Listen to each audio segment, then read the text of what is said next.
Okay. Hello, everyone. Welcome to our final panel. So thanks everyone for being here on a Saturday afternoon. This is our panel on education and prevention. And education has come up in every single one of the other panels. I've kept track. So it seems fitting that we're closing on education, hopefully on a hopeful note. We'll see where that goes. So let me introduce you to four wonderful panelists. I should have started with that. Hi, I'm Paula Mantilla Blanco. I am a postdoc at IGMA. I'm very honored to be moderating this panel. So now I'm gonna go on to like the wonderful panelists that you'll be hearing from today. So right next to me is Clara Ramírez Barat. She is the director of the War and Educational Policies Program of the Auschwitz Institute, where her work focuses on developing the organization's educational policies and their approach to prevention. Prior to the Auschwitz Institute, Clara worked at the International Center for Transitional Justice, where she was part of an initiative looking at transitional justice, education, and peace building. She has worked on education projects in Canada, the Ivory Coast, Kenya, El Salvador, Brazil, and Bosnia and Herzegovina. So we're really glad to have her. We also have Professor Mattsson, who's professor at the Norwegian University of Life Science, and also the director of the Segerstedt Institute at the University of Gothenburg. His research focuses on radicalization, violent extremism, neo-Nazism, racism, and anti-Semitism, which connects to education and the role of education in preventing extremism and fostering democracy. He has done some really fascinating work understanding neo-Nazi movements, and he has a background as a teacher as well. He's currently working on identity processes among second and third generation Holocaust survivors. We also have Juliana Cunha, who's the director of SaferNet Brazil, a really interesting organization doing work on education and online safety. So also for technology that keeps coming up. Juliana comes from a psychology background. She has 15 years of clinical experience with young people, and her work now focuses on youth empowerment and online safety, and particularly tackling hate speech on the internet through counter narratives. She's also responsible for the Brazilian National Helpline of Online Safety, which offers one-on-one conversations about privacy, sextortion, cyberbullying, freedom of speech, and other issues related to human rights. And finally, Isabelle Frances-Wright, who's the Director of Technology and Society at the Institute for Strategic Dialogue in the US. Isabelle works on the impacts of current and emerging technologies on civic discourse and the online information ecosystem. Previously, she worked at TikTok, leading the development of policies to combat election misinformation, as well as the coordinating the operation centers for rapid response for elections and high-risk civic events. She's also worked at the Messina Group as a digital and technology director, also working on electoral, legislative, and advocacy campaigns, both domestically and internationally. So please join me in welcoming our wonderful panelists. So I'll get us started with a brief note. Because the question about the role of education in preventing atrocity could take us in many different directions. So as you can tell from the profiles of our panelists, we are taking a very broad approach to education. So we're focusing specifically on how educational strategies can tackle hate speech and make people more resilient to its influence. That's the focus we're taking, but then taking a very broad approach. So when we talk about education, we're hoping to talk about education broadly construed, which means educational policy and formal schooling and all these physical and digital spaces where we educate and are educated. So this also means we're thinking about education for children and youth, which is how we usually think about education, but also more broadly for society at large. And we're hoping Despite this being the last panel and hoping to end with a hopeful note, we're looking at education critically.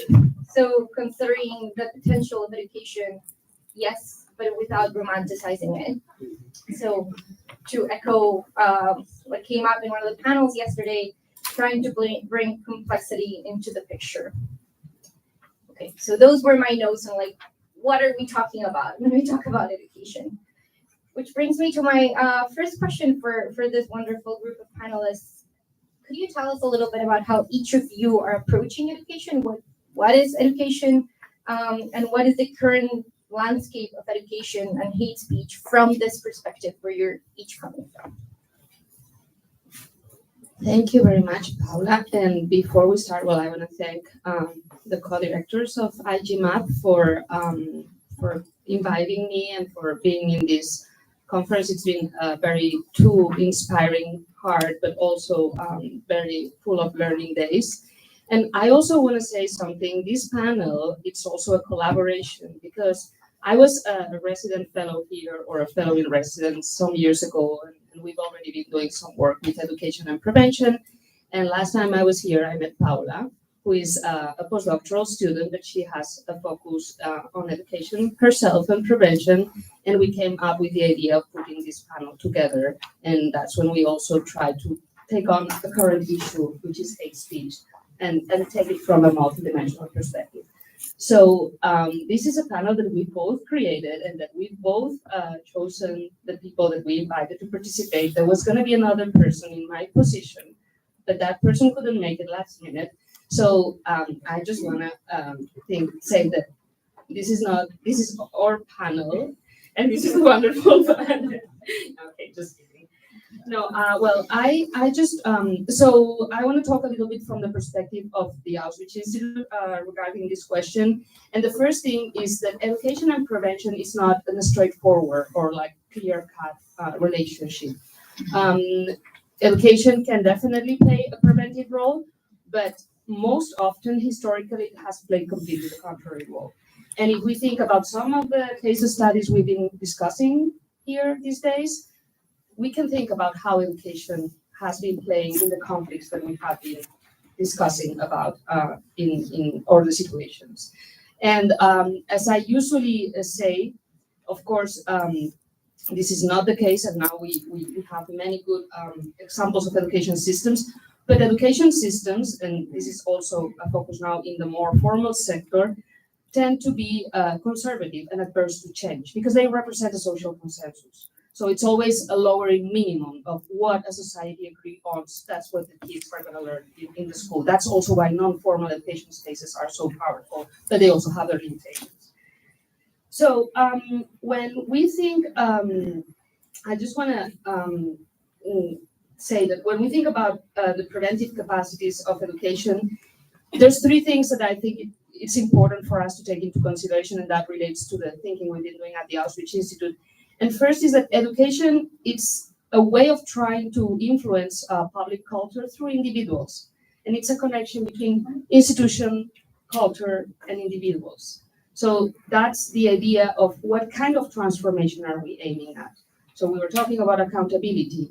Deterrence is different than trying to set different powers of like capacities in human beings through education, and then eventually being able to change public culture in different manners.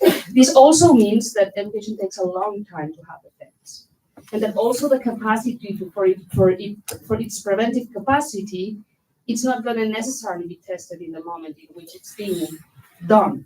It's like how people are going to take what they have learned in a situation in which they might have to act upon what they learned, and that's also this relation. The other point is this broad relationship with Paula was already talking about, the formal, non-formal, and informal. These are all spaces of learning. So this is a classification. So formal would be the schooling system, which actually has its origins in normalization of societies. Non-formal is all the education that it's organized but happens in different spaces, churches, NGOs, community groups, etc., etc. Informal would be house, TV, mass media, etc., etc. And these relate. Also, the capacities of what the formal system can do are related to how the lived experience of individuals penetrates in these three realms. So, of course, this is a complexity, but I still believe that education is an extremely powerful preventive tool. And I don't want to say it's the panacea, it's not a solution, these are complex solutions, but any solution passes through education. And I firmly believe in this. That's why I've decided at some point in my career to shift from transitional justice to education. So in the Auschwitz Institute, what we do is we try to work with governments all over the world to find ways in which their education systems can become preventive. And that means many different things in many different contexts. In the past year since we started the program, I think there's three big phenomena that we've been seeing. So, I mean, most of them were already there, but it's already 8 years, no, of evolution since we started our programming.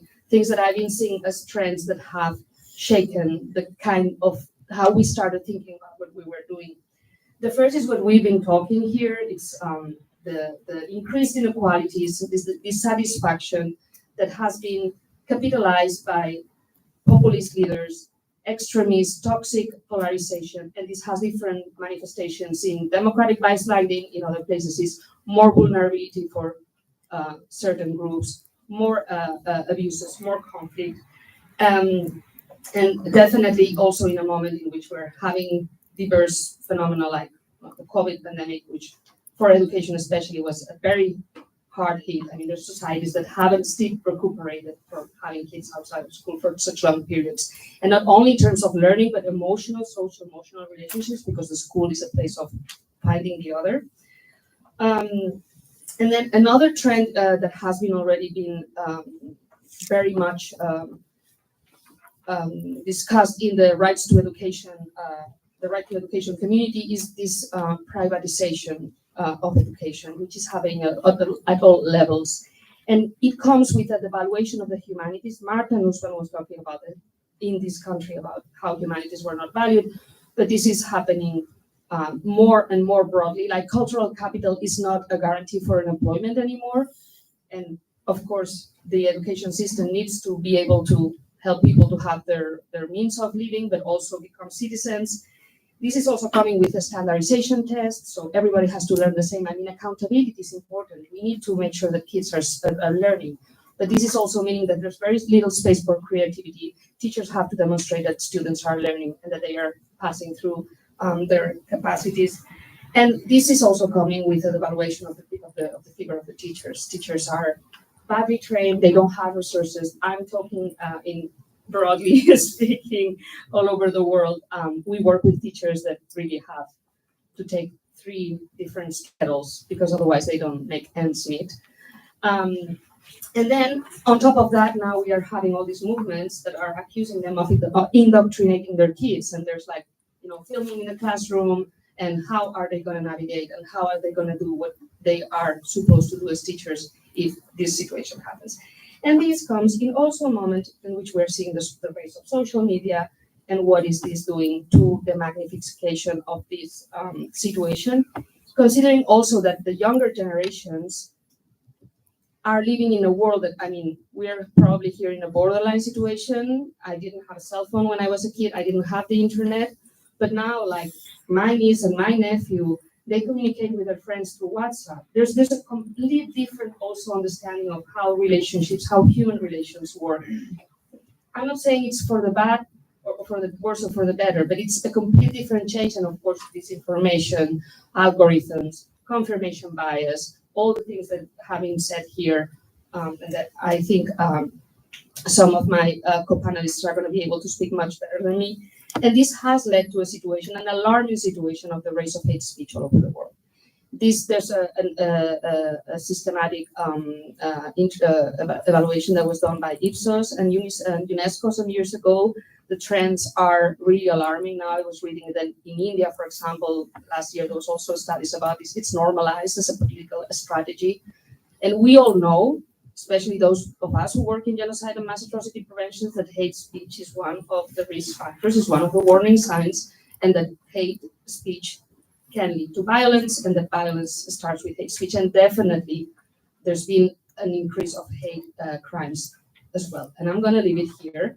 because we'll talk about the solutions for the possibilities later on.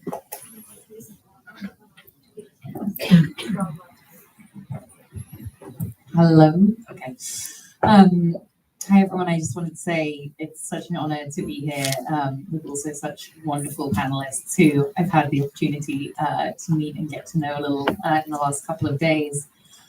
So I wanted to start by kind of taking a step back, and what we do at the Institute of Strategic Dialogue is very much focused on the online information ecosystem and how technology can prevent different online harms. Our focus areas are really hate, violent extremism, and disinformation, generally the types of disinformation that is spread by state actors. So we've seen a significant uptick in hate speech in the last few years, and I think it's really driven, from our perspective, by three things. I think the first are the current events that we are facing globally.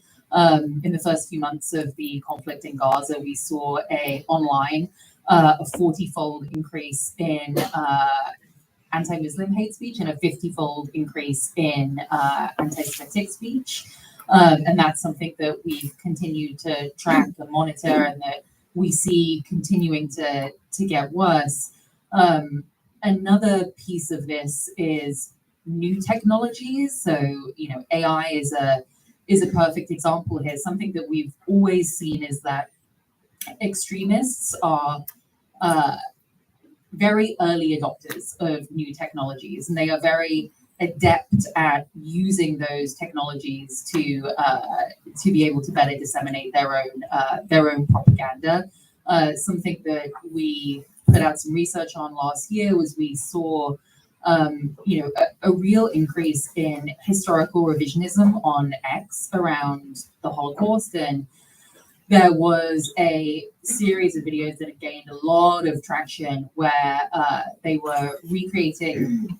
It was a video of Hitler's speeches in which AI was used to translate those speeches into English, and they got huge amounts of traction online, and the platforms really, I think, struggled to control that type of content. We saw something very similar with the propaganda of Osama bin Laden recirculating online, particularly on TikTok, with young people kind of being introduced to some of those historical events for the first time in a context that was not helpful in preventing hate speech. And then I think, thirdly, the platforms themselves. So something we saw after the acquisition of Twitter, which is now X, was a marked and very measurable increase in hate speech as the ownership of that company transitioned. And that was even prior to them softening their own policies on hate speech. We've seen Facebook take a similar approach in the last year.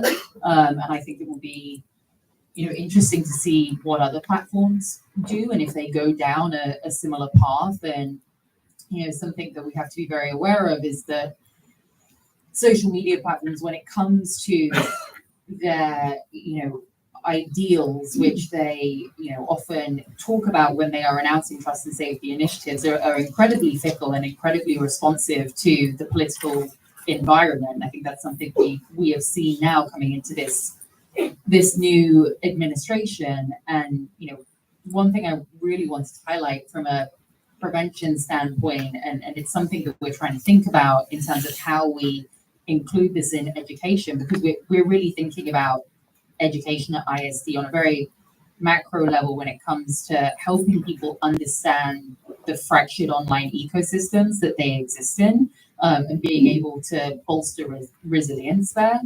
But in the US, regulation attempting to really force these platforms to adhere to their own policies when it comes to hate speech and violent extremism is very much so under attack, particularly this year, and we expect to see it grow in the coming years. In Europe, there is a piece of legislation, the Digital Services Act, which is going to be very specifically targeted by this Congress and this administration. And I think how that plays out will essentially serve as a referendum on digital policy globally. It will have global impacts, and that is really, from a tech perspective, the only check and balance we have when it comes to forcing these platforms to actually take hate speech seriously, take violent extremism seriously, and give those issue areas the resources that they need to be controlled effectively on the platforms themselves. So those are, I think, some of the challenges we're dealing with in this space right now, and that is something that we are trying to feed into our own educational initiatives that are very focused on, I would say, digital literacy and media literacy right now.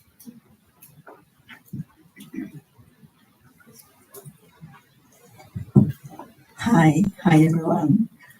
I'm really honored to be here, and it was an amazing learning experience, especially to hear other panelists in different realities and try to relate it with Brazilian reality. So I'm going to try to present some piece of context about Brazil. First, I'd like to introduce what we are doing at SaferNet Brazil. SaferNet work as a Safer Internet Center, and we coordinate actions in 3 fronts of online protection.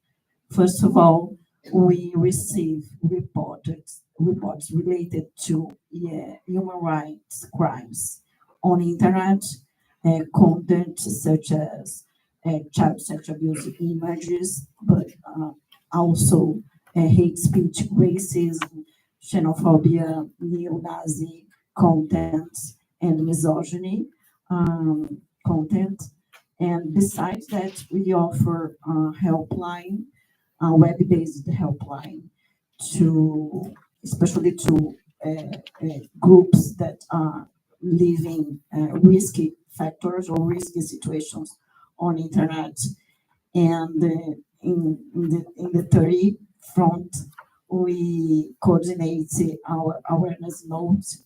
So we offer workshops to teachers, and I'm going to talk about a little bit later. And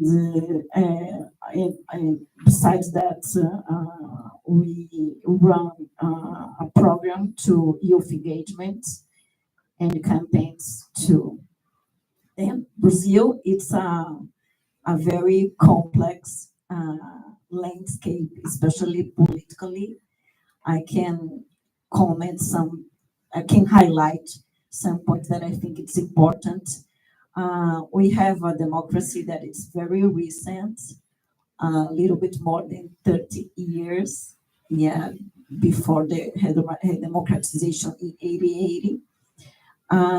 In a parenthesis, we right now award an Oscar about, it's a movie. I don't know if you hear about it. I'm Still Here. It's the name of the movie.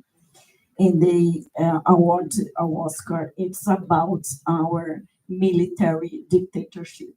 So it was very interesting that in this moment we are recognized with an Oscar prize about a specific history moment in Brazil that it's very controversial, because different, for example, in other parts of the Latin America, Argentina, or maybe Chile, there was how can I say, there is accountability, but in Brazil it was not. It's there is a commission, a truth commission. I don't know if and they try to bring all the facts and all the especially for families and survivors' families, but it's not it's far from the ideal resolution. So dictatorship for us, it's a kind of very present goals that we are not reconciliate with the part of the history. So it impacts us still now. And other thing that I want to highlight is about the political polarization in Brazil. I know that some panelists, the previous panelists, uh, told something that it's interesting. I never thinking about that before. It's about not depolarize, but repolarize. Because I understand that in political, you have polarized positions, and it's not so bad, but it toxic, polarized. It's the bad. It's the worst situation.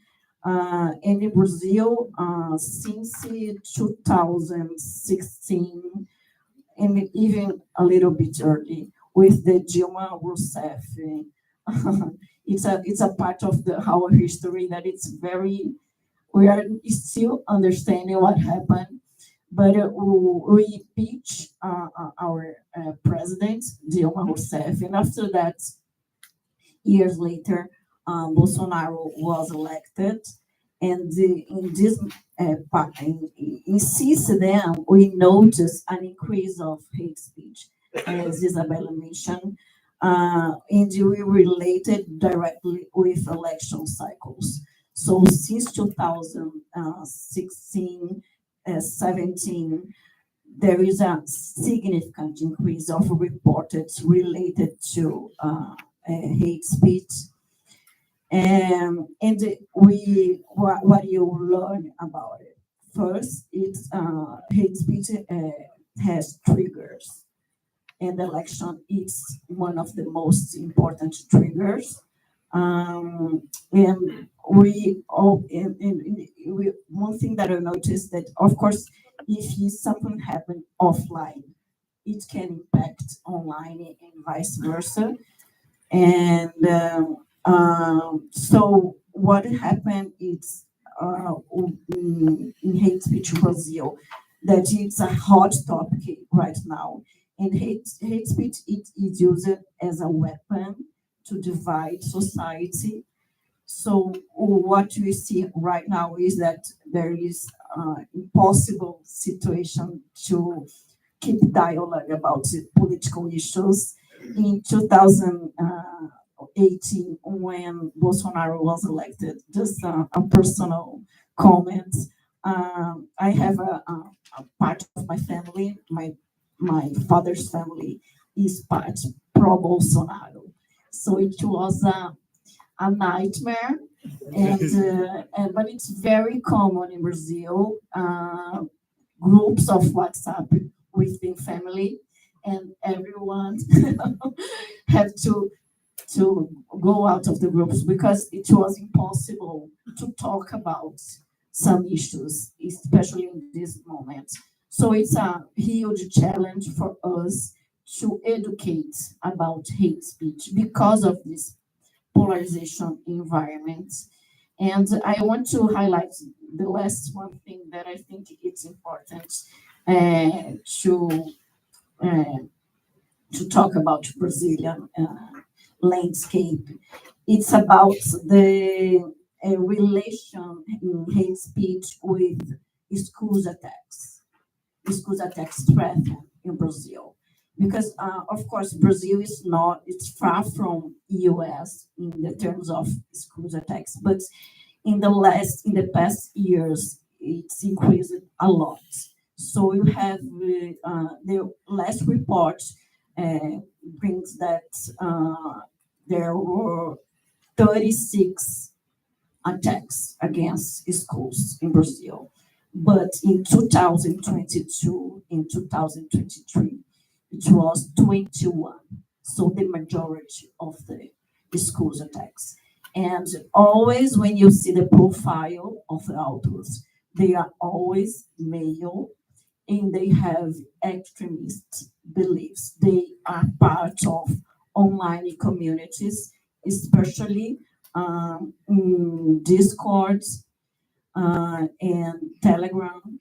So they share their beliefs, extremists, especially misogynist ideologies, and the age is between 13 years old and 18 years old. So the big challenge, and then I want to talk about better later, is how to educate this specific audience, boys, teenager boys. So I think that education can do amazing things, amazing changing things, but we have new challenges. You have a complex space, online space right now that it's really hard to reimagine how to communicate better with people that are always recruiting by extremist ideologies. Sorry for my accent, so I hope you understand. So thank you also for inviting me. I appreciate it a lot. I just came from another research conference and we were reading our papers to each other. And as you said, and of course, that's a natural thing to do. I really appreciate the atmosphere and the setting here. So thank you very much. I have devoted my career to understand what attracts people to become part of hate movements. What motivates them, what are the mechanisms.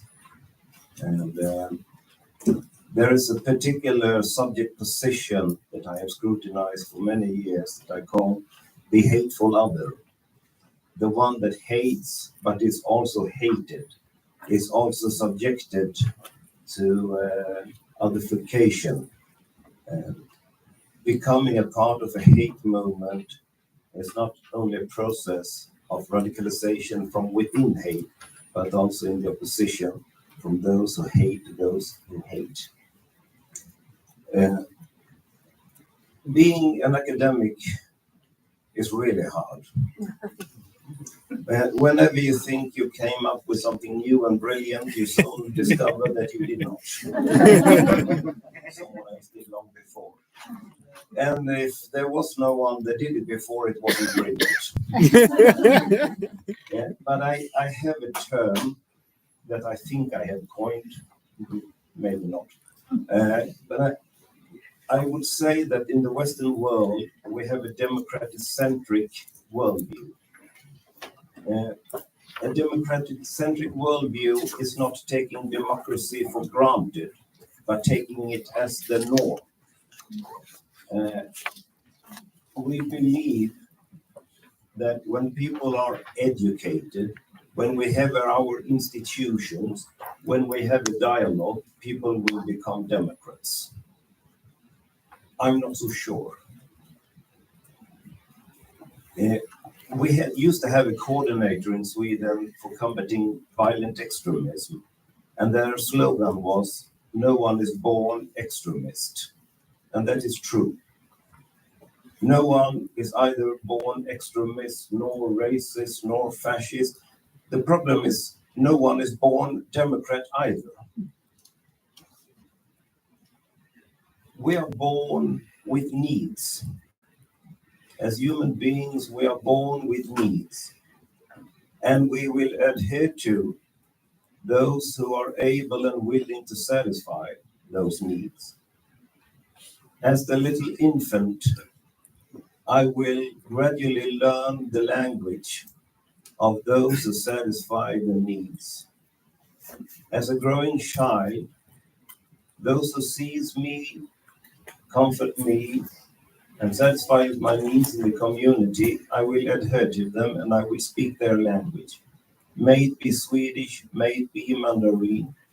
If they speak racist, I will speak racist. If they speak bigotry, I will speak bigotry. If they speak democracy, I will speak democracy. The Western world educational system is really good at cultivating democracy when the students that enter the classroom already speak democracy. But we have severe difficulties in teaching democracy as a language, so to speak, to those who didn't speak it at home. I started as a high school teacher 30 years ago, this autumn precisely 30 years ago. And my first assignment was to teach 3 neo-Nazi teenagers.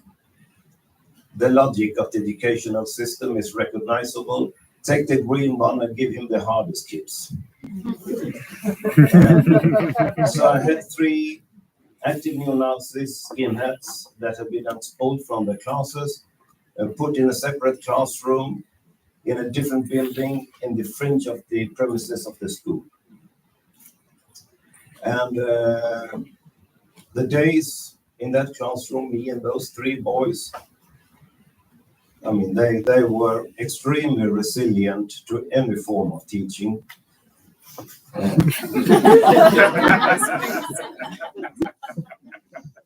Not much meaningful went on.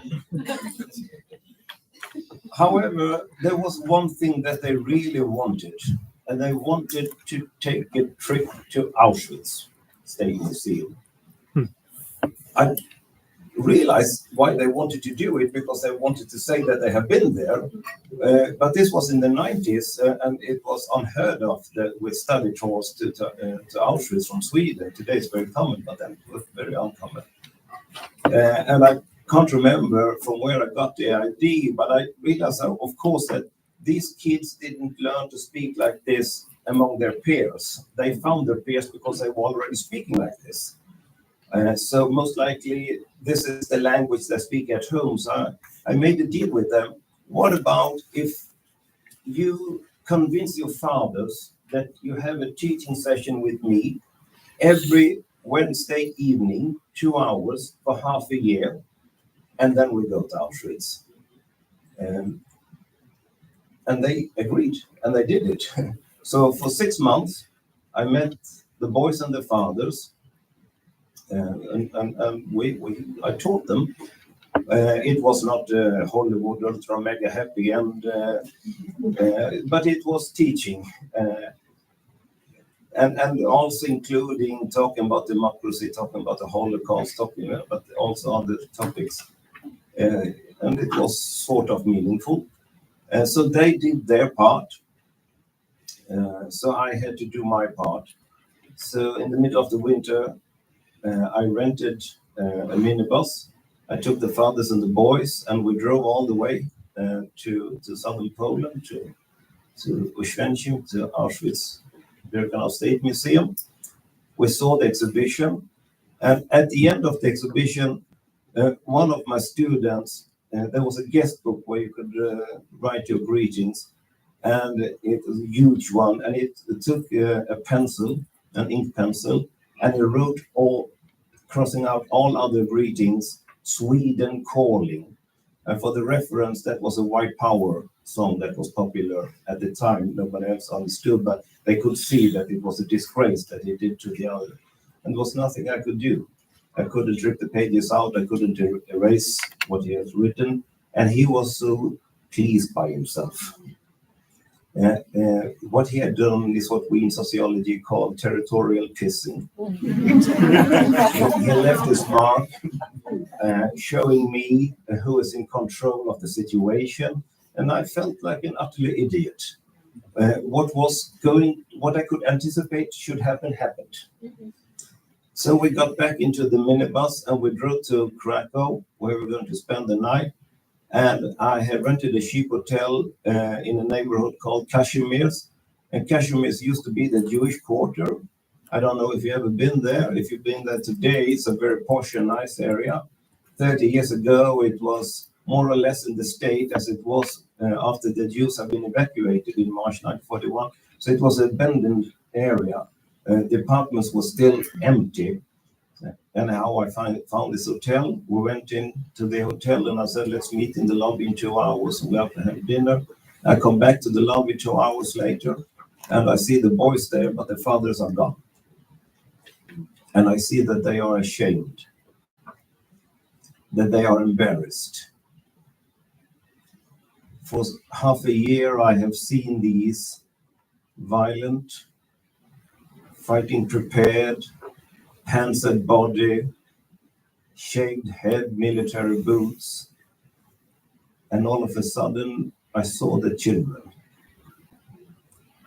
I saw their teenage cheeks with some hair resembling some sort of beard, and the gazes that they couldn't hold still, together with their hands that were all over.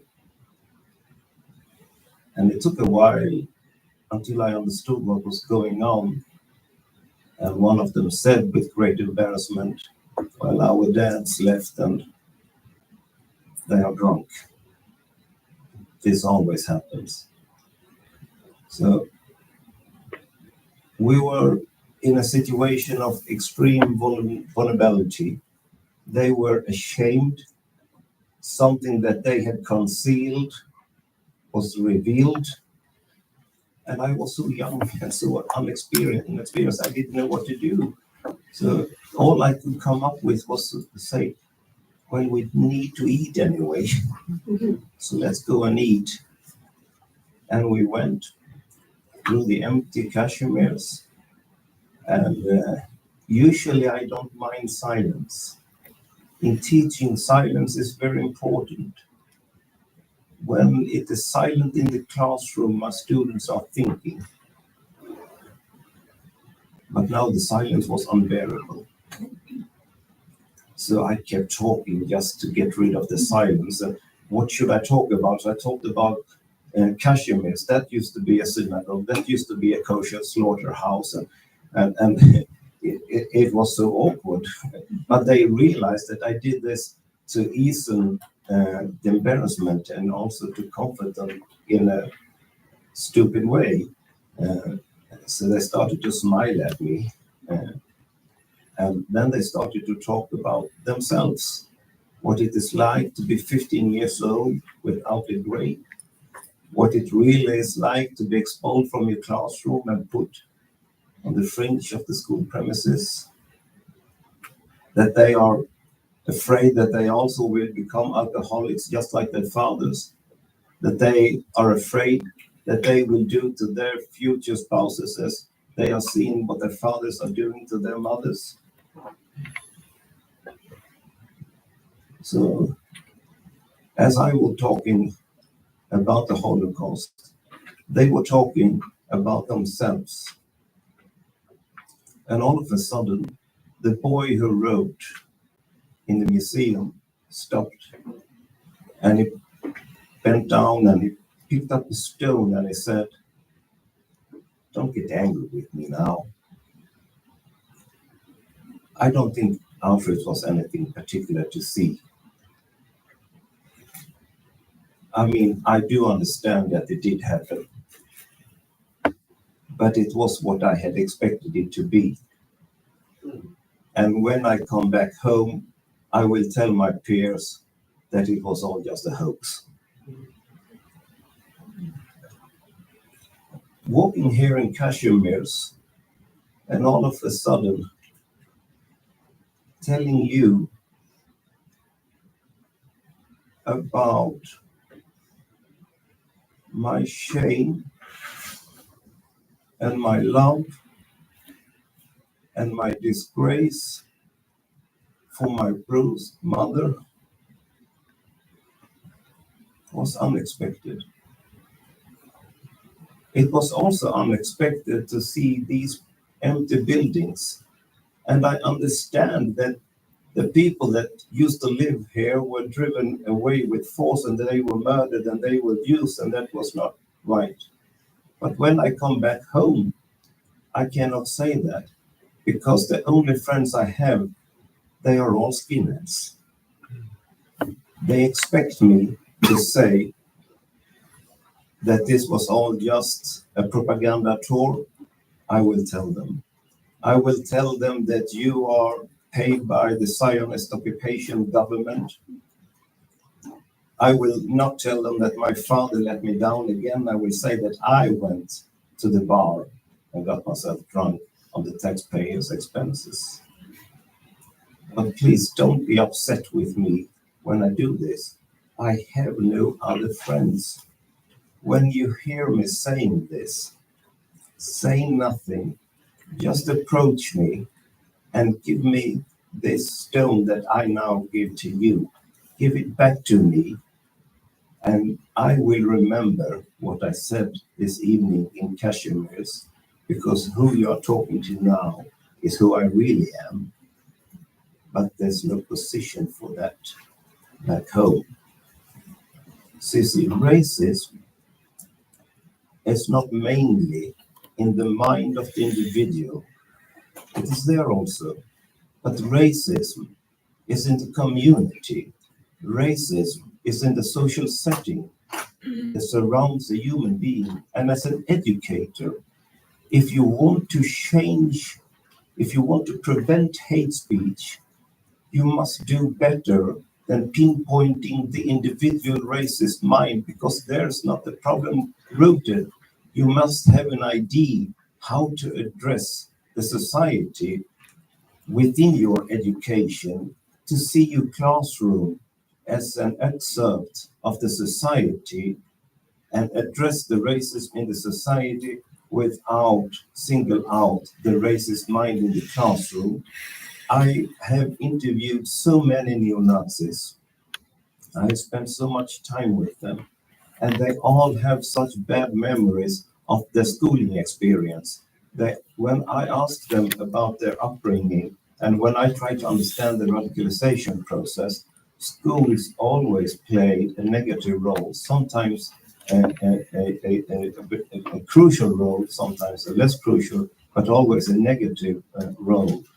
School helped them, so to speak, to become the hateful other, and we will need a totally different pedagogy to address what we see today. What I experienced as a teacher 30 years ago, what I've experienced as a researcher for 20 years is today mainstream. And we need a totally different understanding of what education is. Thank you all so much. This opening question has been almost an hour. And I really appreciate you pointing out some really big challenges in education from many different spaces, right? From digital literacy to polarization and how education is framed in broader context and broader societies, and what that means for youth and classrooms. And I'm hoping, even if it's for a shorter time, that we can sort of move from, yes, all of these ways that education is challenged and challenging and even violent, and sort of moving to what are some strategies or possibilities that you see in tackling hate speech through education? What are some specific possibilities? I'm gonna be super brief because I want the co-panelists to talk. So basically what I was saying when I was referring to this changing landscape, as in the years we've been doing this work in the Auschwitz Institute, is that more and more we've received a specific help from ministries of education to deal with this hate speech problem, because it manifests in violence in the school. What Juliana was saying about this augmentation of school violence attacks in schools in Brazil with the death toll, it's been like something like this, a really big increase.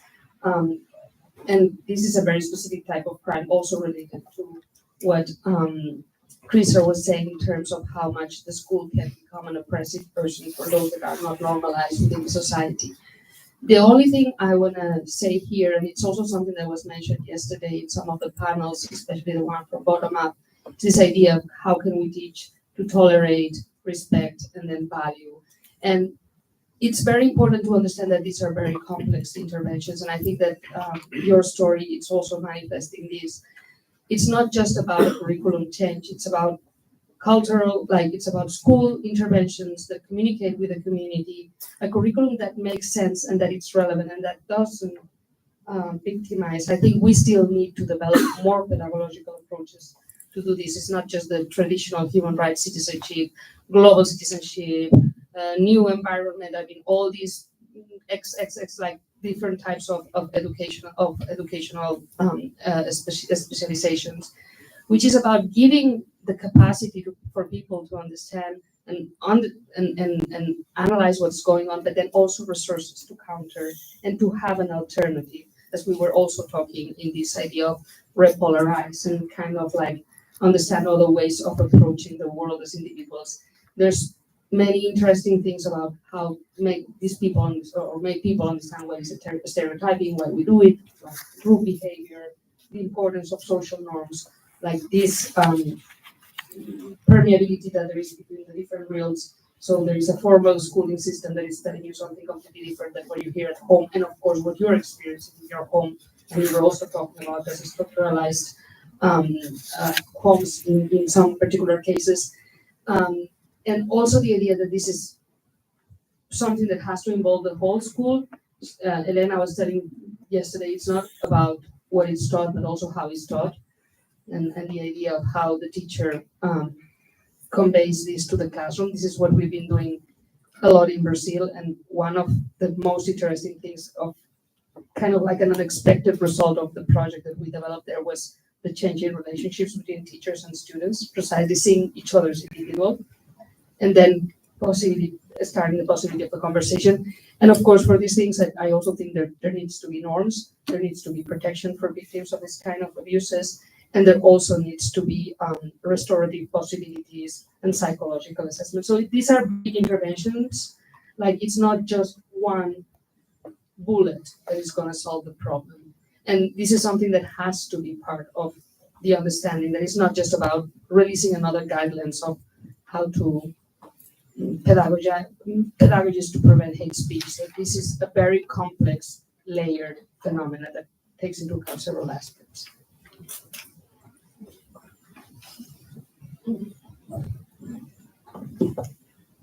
So, about the questions that were brought by Paula, I think in our experience, the big challenge is how to go beyond criminal approach to tackle hate speech.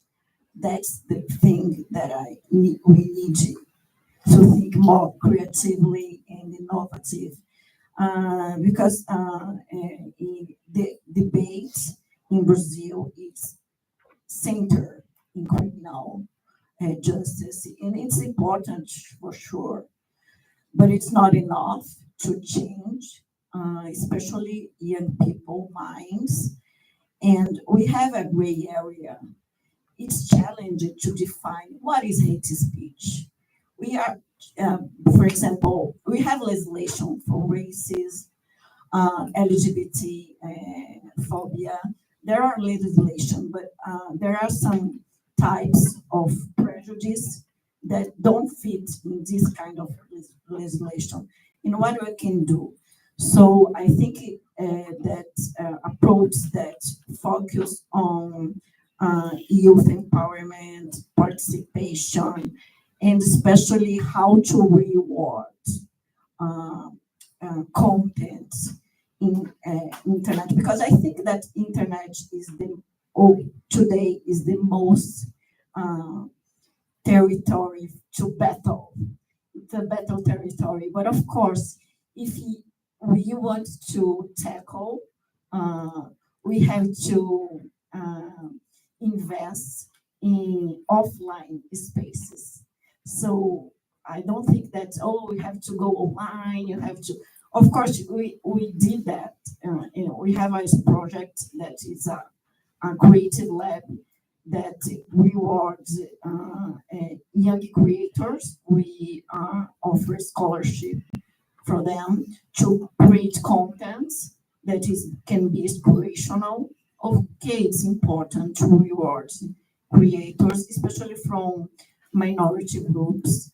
But I think that if the part of the solution come from offline space, such as schools, and that is the space that is more problematic for, in my point of view, in Brazil. We have a specific project in partnership with the UK government through UK embassy, and the proposal is to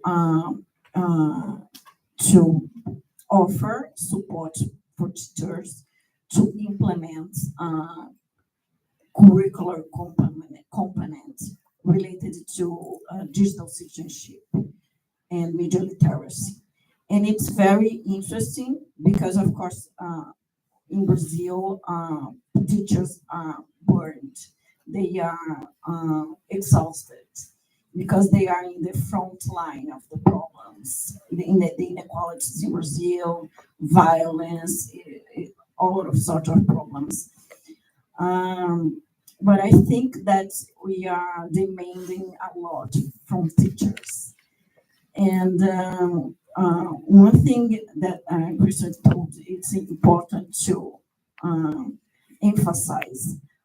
Young people, they are seeking for how to be listened, how to express their the things they are dealing, especially in the transition for adult life.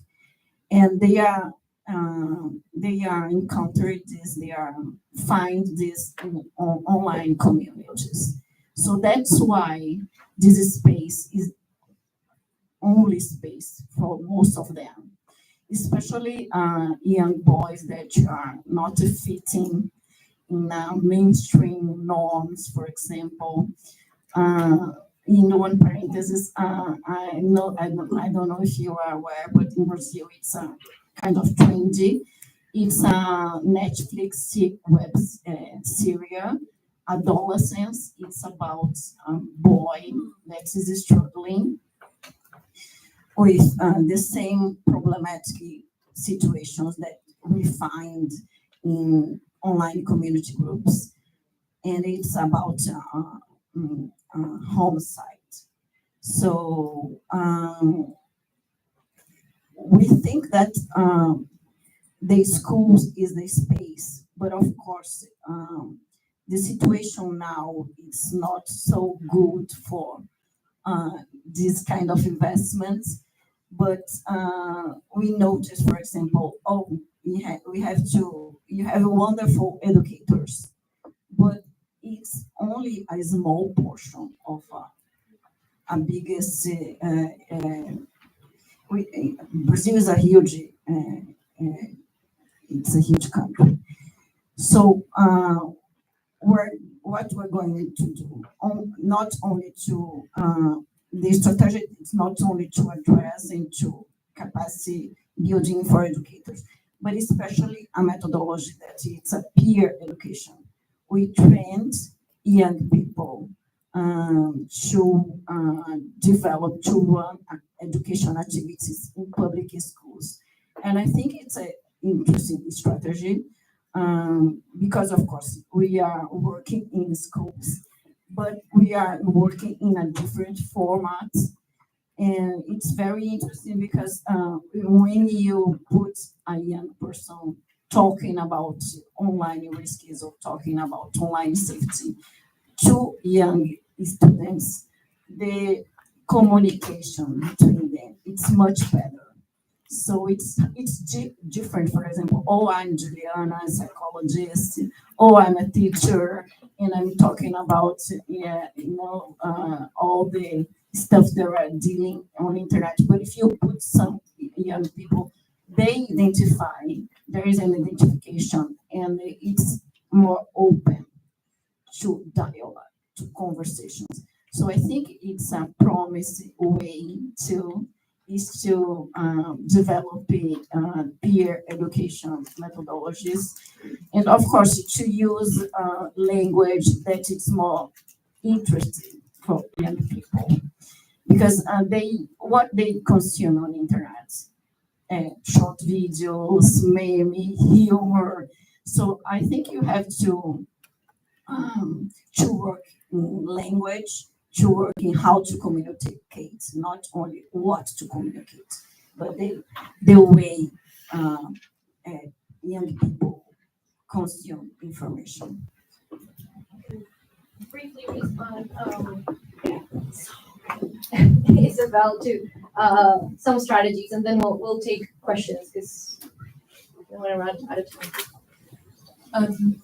So we've spoken a lot about youth education, and that's certainly something that my organization focuses on as well. But something we found particularly effective that we've been pursuing in the last year is adult education. And something that we have seen globally is that there is a crisis of trust in institutions, and in the US, I can speak to that more specifically.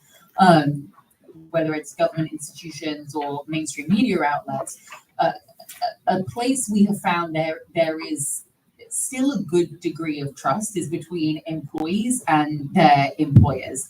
And, we have had a lot of large companies come to us in the last year or two who are, really grappling with how to create a safe and inclusive place for their employees to talk about many of the global conflicts that we have seen. And I think that, these current events have made them rethink some of the types of trainings that they need to be giving employees, as well as their own policies around how to foster safe and positive communications. And, going in this route through this distribution system of employers, I think has been particularly important to us because we've often found that adults are significantly more susceptible to online hate, online disinformation, and are just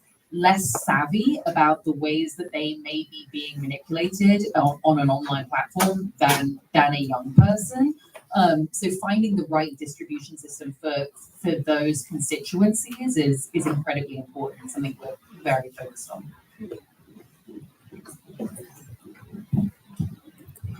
Okay, so I also try to say something complicated briefly. One of our greatest challenges is that we have an ontological crisis, what we mean by truth. It is not a matter of how we are source criticism and can understand what is truth. It is not a methodological problem, it is not an epistemological problem, it's an ontological problem, what we mean by truth, what is the nature of truth, and what is the purpose of truth. So to put it easily, is because it got viral, when Donald Trump said that people in Springfields are eating cats and dogs, everybody knew that was not going on. Everybody knew that Donald Trump knew that this is not going on. Those who support him knows that he knows that they knows that this is not going on. So if I would interview each and one of them, I will find utterly few who say yes, they are eating cats and dogs. But it is not a matter whether they eat cats and dogs. It's a matter of what you want to achieve by the truth, and the truth is not what we are used to when we talk about truth.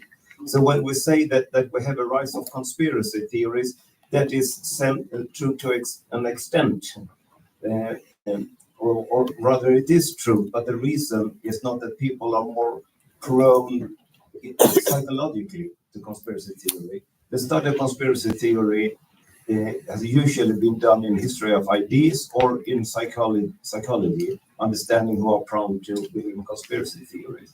Conspiracy theories are the outcome of living in what is called late modernity or liquid modernity. So the late sociologist Bauman, he said that living in liquid modernity is like living in a jumbojet. We all knew what to take off from. We know the people sitting around us. We have vague ideas of who the rest are in the plane, and we have no idea where it is heading. Liquid modernity comes with liquid fear. So sitting in this jump jet, not knowing where you are going, all of a sudden there's an announcement saying, no one is in the cockpit. No one is in control.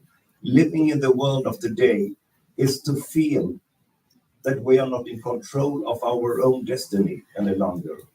It doesn't matter if you are young or older, but particularly when you are young, sensing that we are actually about to commit ecocide on the planet where we live. Of course, you get the sense that no one is in cockpit. We're not in control of our fate any longer. This is the perfect breeding ground for conspiracy theories. Someone will stand up and say, there is someone in the cockpit, and I know who it is, and it ain't the good guys. Rather a devil in the cockpit that you can imagine, and you can imagine how to fight, and then the sense that you're not in control of your life. So education is very much bringing an understanding to students, helping them understand themselves, helping them understand the very complex world that they are living in, understanding that there is someone in the cockpit, but it's a very complicated system, and helping them to express themselves so they can be understood the way they want to be understood. And this is what we in research call empathic curiosity. So many points there.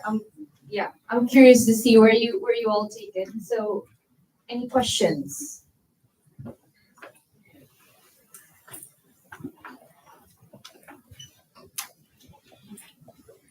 Thank you so much for this informative panel. I just want to first just going back to this thread of hate speech. I'm curious from a technological standpoint, your thoughts on using AI to detect hate speech in general. And then I'm also curious about what strategies, in your experience, have been most effective in preventing online radicalization of youth, particularly on platforms like TikTok, Telegram, X, Reddit, so forth.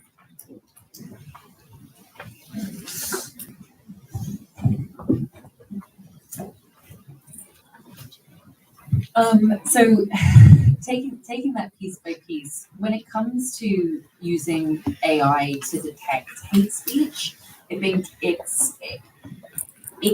can be a useful tool. It is not yet useful enough when it comes to contextualizing certain types of rhetoric at scale. Prior to what I would say was, some very quick advancements in generative AI in the past couple of years, that type of detection at scale was very much so keyword based, which is also, you lose a huge amount of context, and it's why on social media platforms there is so much mismoderation when it comes to features that humans don't review, and those would generally be comments. So I think AI will in time make that better. I don't think it's at a point where it can make it significantly better yet. When it comes to online interventions, I mean, first and foremost, there is, I think, severe under-resourcing at the platforms when it comes to understanding the types of hate speech and the types of hate groups that are emerging and radicalizing youth on the platforms in real time. And what ends up happening is that civil society ends up filling that gap by educating platforms to a certain extent. And it is, there is a level of ridiculousness that civil society has to come and bolster that knowledge with platforms with, unlimited resource, but just that, helping them understand which are the actors in this space and what are the types of speech, specifically coded speech, which is always evolving. We recently did a piece of research where we found that users actually on TikTok were using the Amharic alphabet to code hate speech to avoid content moderation. And those types of things can go undetected by platforms for very long periods of time. The other piece I would say is, really pushing for algorithmic dispersion. So, trying to get the platforms to understand at what point they need to insert different content into a feed to get you out of a rabbit hole, which are very easy to fall into online. And then I would say, lastly, partnering with content creators who have sway with certain types of communities.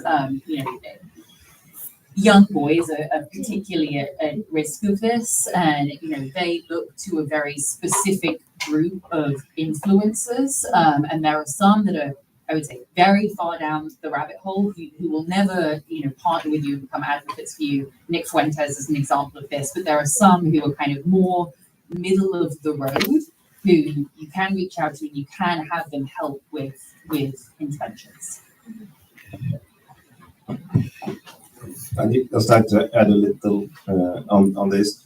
I actually work for Spotify. I'm a member of their safety advisory council with the precise instruction to help them to prevent that their platform is used for radicalization. So first of all, one definition of radicalization is that you refrain from having contact with people who are not like-minded. So you only stick to people who think like you, think that is a part of the pathway to radicalization, and this is precisely what you described. So what and it's too complicated to discuss how we are trying to make interventions to break that pattern, but it can be done, and it is being done. We can talk outside how that's done. But the most important point is that we are depending on that the companies have that intention. Mm-hmm. So, they could have the opposite intention, right?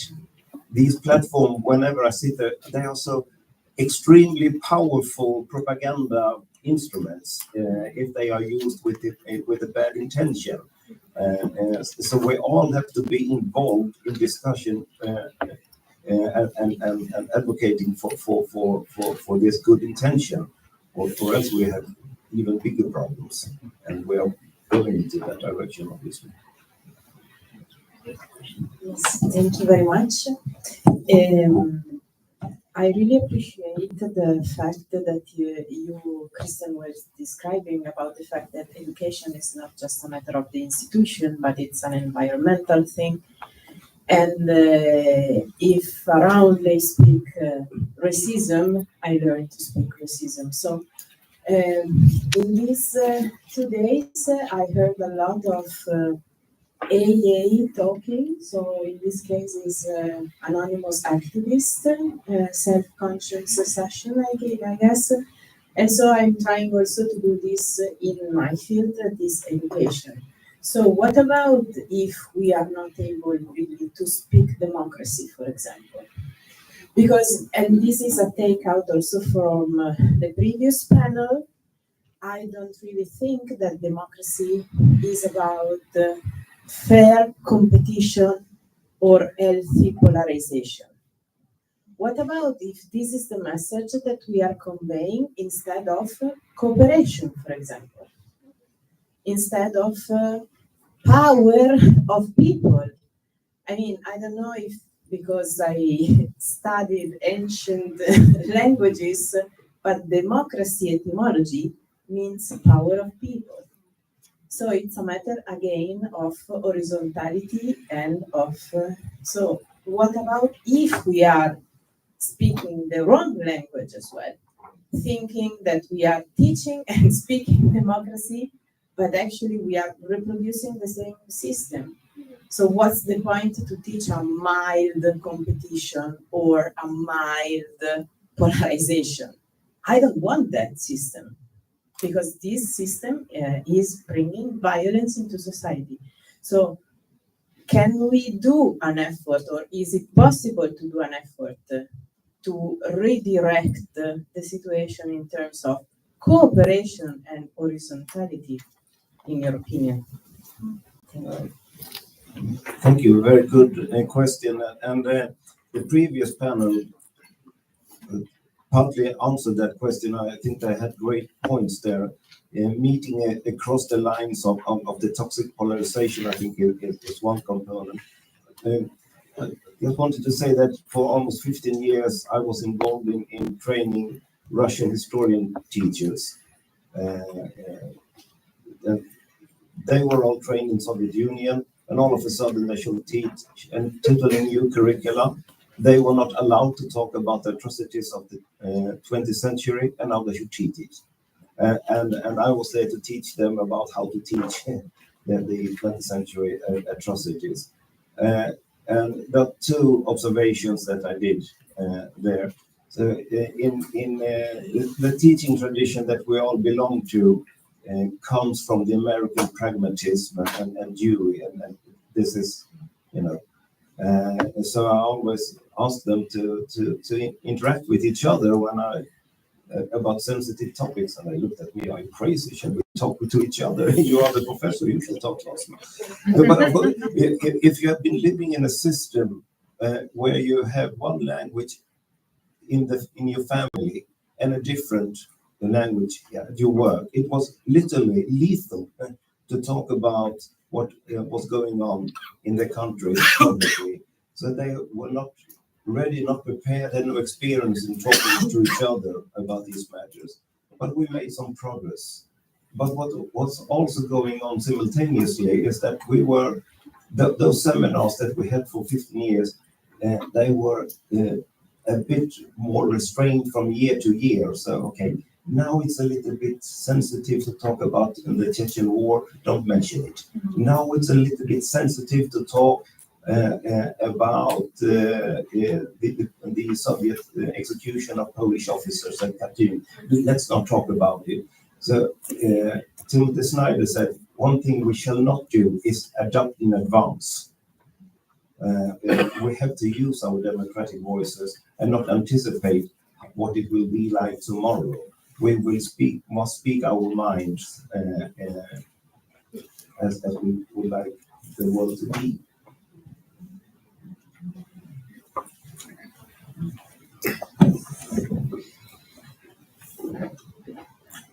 First of all, I would like to really thank you so much for the incredible work that you are doing. I believe that issues of atrocity needs to be actually taken down into the classrooms as well, especially in this current context. I just wanted to say media and technology in general plays a very crucial role, both positive and negative. And from my own background from South Sudan, there are a lot of young people and across Africa that have access to the use of smartphones and technology in this case, of which you cannot actually control who has the access to have these phones to do whatever they want to do. And the question I really wanted to ask is that in terms of the languages that are being used, like our population is about 73% are young people of my age, and they have a lot of power when they begin to talk to other places. So the challenge here is that we have our own indigenous languages that we speak. So how would this be controlled? Because then if we see that I speak in English and I try to incite violence, probably through my content, it can easily be detectable. But then if I switch to speak in my own local language, it's difficult. You cannot actually be able to control this and get whatever I'm passing. But in the end, my idea that I want to pass to my communities may be encouraging them to either take arms and begin to fight. In the recent conflicts that is happening, TikTok, among others, have been one of the platforms used. But also in 2016, a lot of misinformation has been going online, and that has led to intercommunal violence. But even that we cannot ignore the information that are passed online, because they have a very strong power to translate it to offline, and then attacks happens. So I don't know whether you are considering an idea, particularly in these other languages that are not translatable actually in this kind of context, because then we can try to control the languages that are most common, but the other ones we cannot. So how do we handle that? Thank you.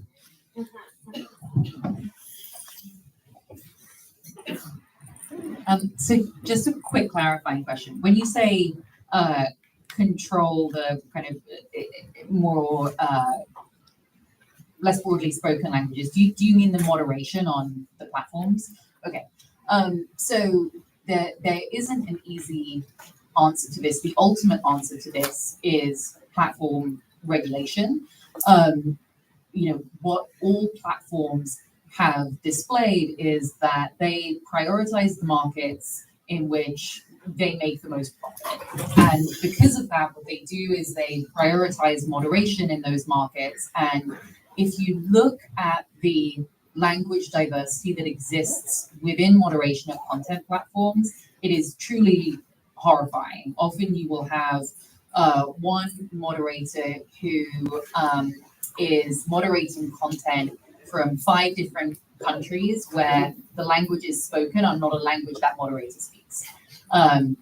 It's really disheartening. And what platforms have done over the years is do everything that they possibly can to obfuscate what that looks like on the back end. I raised the Digital Services Act earlier because one of the pieces of that is mandating transparency.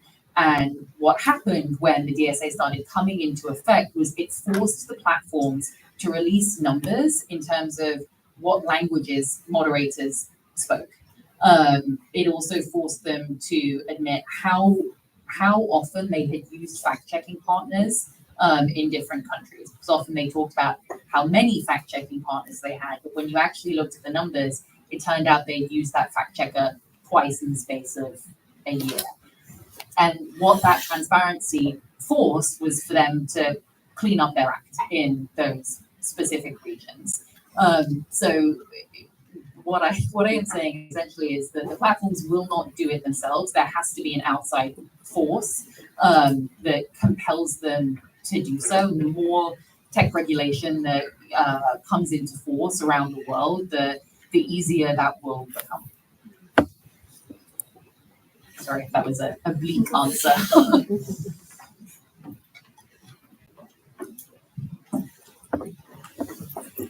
Hi, thank you so much.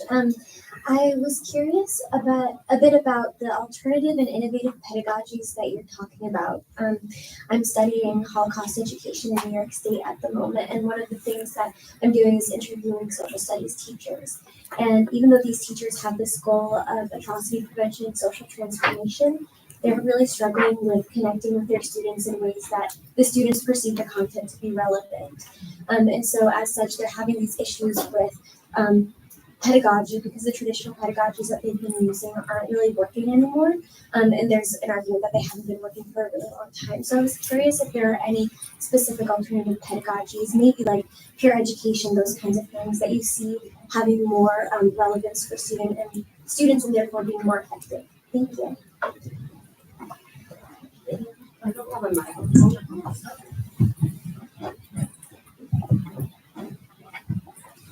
You were talking in the context of Holocaust education specifically? Holocaust and genocide education, yeah.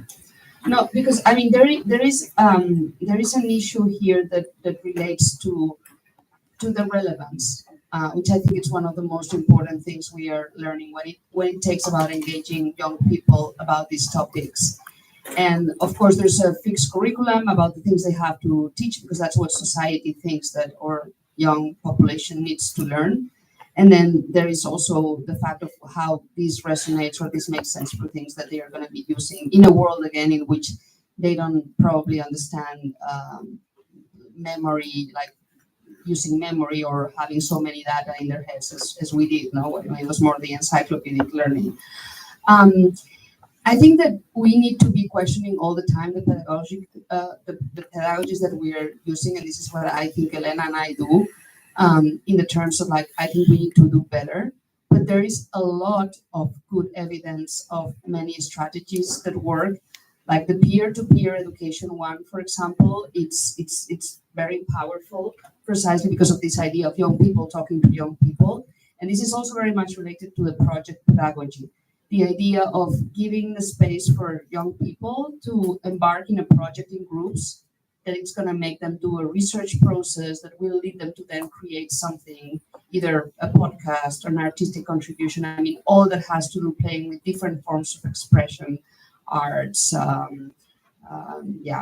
videos, maybe also using, no, because we've been also here focusing a lot in the dangers of mass media, but I think, or like of the internet, but I think it also offers a lot of opportunities, especially for young people that communicate their ways, and things that also then have this component of showing to other students what they've done, that comes up with these other peer-to-peer learning strategies.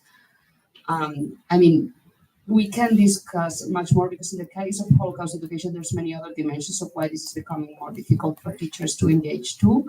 Also, depending on the audience, it's not the same thing to teach the Holocaust in Germany, in the United States, or in Brazil, for example, no? And then this understanding of why the past is relevant for the present and the future, which is also what young people are looking for. They're looking for the future because that's what they have in front of them, as we have less future in front of us. So we look at things from a different perspective. But I think we need to do a better job. I think there's things we can do better, but there's a lot of good things. Yeah, sorry. I don't know exactly what to add in just a few minutes, but I conducted a study together with a colleague of mine. He's a professor at Hebron University, so he's Palestinian, and he was guest professor at my institution in Gothenburg. We wanted to understand the learning and schooling experience among Palestinians in Sweden.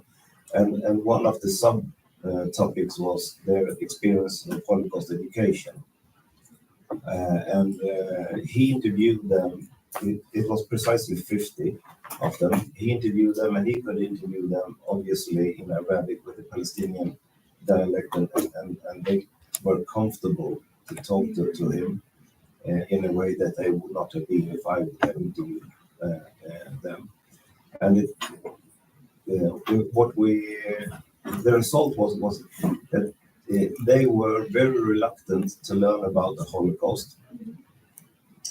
They didn't see any meaning of it.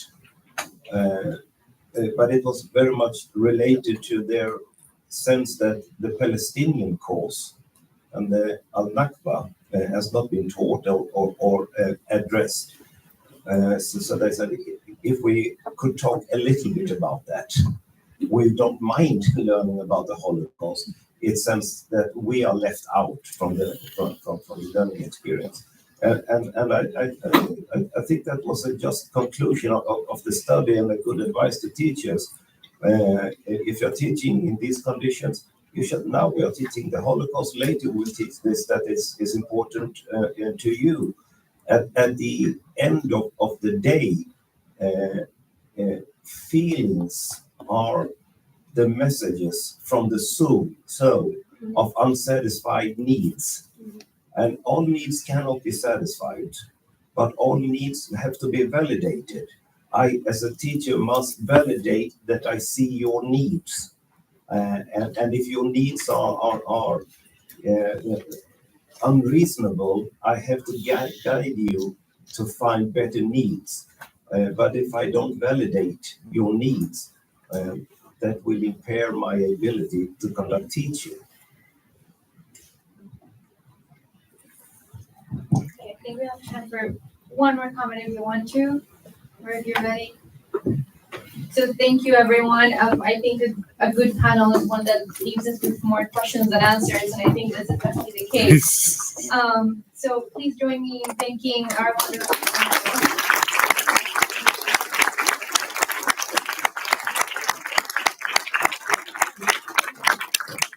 Thank you all so much. I can't believe it, but we've come to the end. This has been such an amazing, engaging 2 days, for me at least, and I hope it has been for you as well. And hopefully this is just one part in a longer conversation that we will all continue to be having. I just want to take a couple minutes to recognize a few people. First of all, I want to say a big thank you to all of the panelists who came and shared their thoughts and their knowledge. Thank you. It's not easy. Everyone here has busy lives and busy schedules, and it means the world to us that you take 2 days out of your life to come and spend it here in Binghamton, New York, and have this conversation with us. There's another person that, and I'm sure I'm speaking on behalf of Max and myself, that needs really special recognition again. The reason that all of you are here, she bought your plane tickets, she bought your bus tickets, she got your car reservations, she booked your hotel, she reserved this room, she made sure you were fed and watered over these last few days. Please join me in thanking our Assistant Director, Nicole Barron, for this.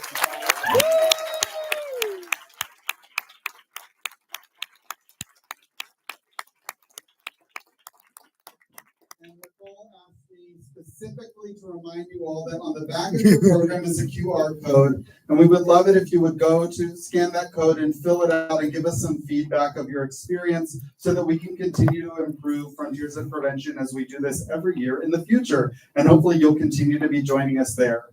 Max, do you have any other final words you want to say? Okay. I'll do 2 more logistical things. For those, or 1 more logistical thing. For our panel, I'm sorry, listen. We're an institution and we're very lucky to be funded well, but not that well. We can't invite all of you to dinner tonight. But for our panelists, we want to say, and our faculty fellows, we want to say thank you to you. So the dinner will be at 6:30. You have the information in your emails about where we're going.